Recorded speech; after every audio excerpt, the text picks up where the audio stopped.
Assalamualaikum everyone.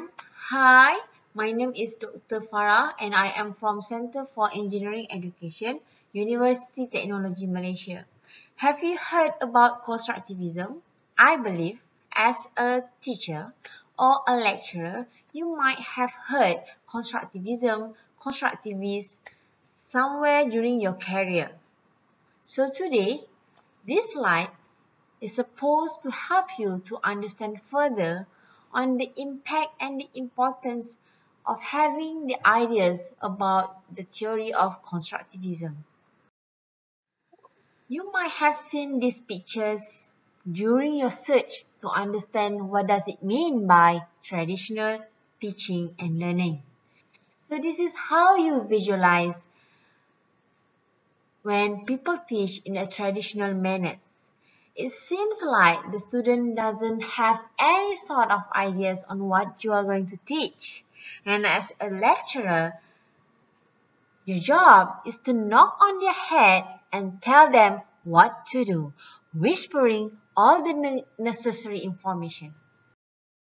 So when we talk about a theory, why it is important to understand a theory before you start to teach or before you start to address your students or even the content and subject matters.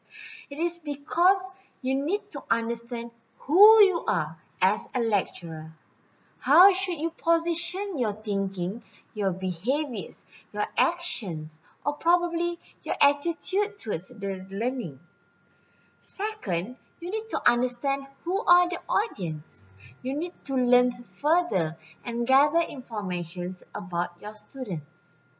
And last, learning about constructivism allow us to revisit again our belief, thinking and action that promotes thinking in constructivist environment.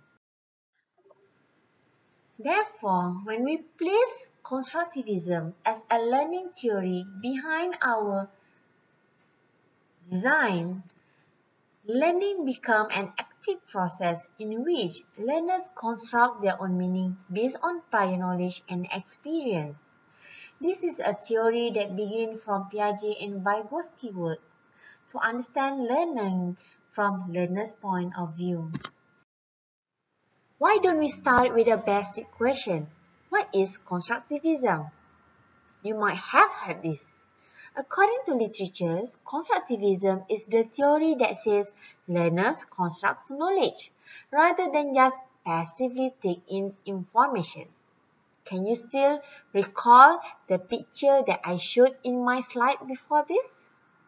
So you do not want to become a lecturer who only transmitting knowledge to your passive student. So when we talk about constructivism, the focus always on the student. However, we need to understand that the lecturer presents during the learning process. Therefore, when you talk about constructivism as a theory, we need to understand that the actors that build the ecosystem of the constructivism coming from students and also lecturers. So when we define the theory of constructivism, it can be defined as an individual constructivism and also a social constructivism. For individual constructivism, it is focused on how a person constructively develops understanding. When it happens at the individual level, it will also happen at the social level, which is known as social constructivism. This is how a group of people constructively develops understanding through interactions. It can be an interaction between teachers and students and among students. Therefore, you need to realize now that when we talk about constructivism, it's about students and lecturers experience the world and how they reflect upon those experiences. So, at this moment, teachers and lecturers, students and lecturers, both of them build their own representations and incorporate new information into their pre-existing knowledge, which is also known as schemas.